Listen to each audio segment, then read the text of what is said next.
how geometry got its name. We have heard about the Egyptians who lived a long time ago. The life centered around a very important river called the Nile. Egypt is called as the gift of the Nile, but it also has another name. It is also called as the mother of geometry.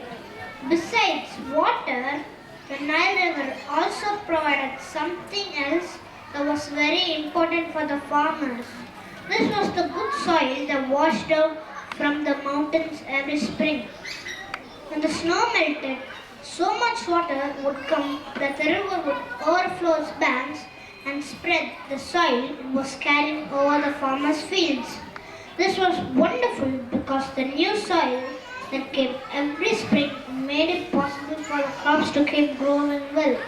Year after year after year, without the soil being worn out, but this yearly supply of new soil also caused one big problem.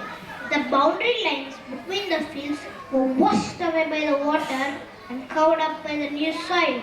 No one could tell where one farmer's field ended and another's began. This led to many arguments.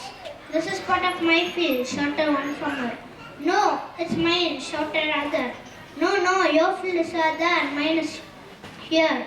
In order to solve this problem, some people found a way to measure up the fields. These people were called Hapidonapters, which means rope stitchers. They were the land surveyors. The Egyptian land surveyor used to come along with three slaves walking behind him.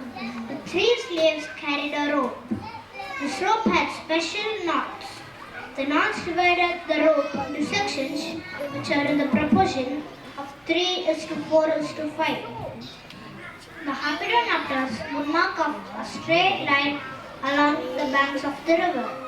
The corners of the farmers' fields would come right up against that straight line.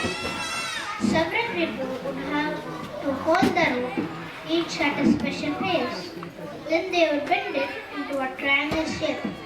One corner of the triangle would make a perfect corner for a farmer's field. We have used a right angle triangle just like how the Egyptians did. They used the triangle rope to mark the land.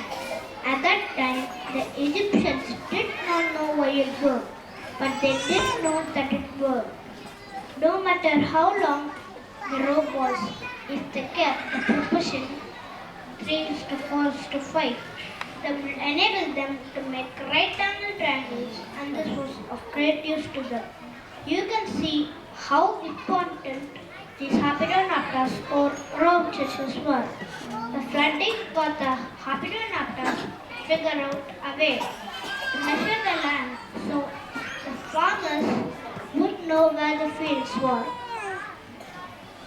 With the measurement of the earth, this measurement of the land was only the beginning of geometry.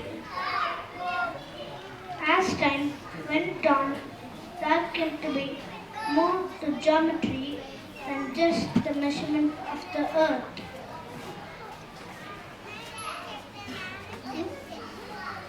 Thank you.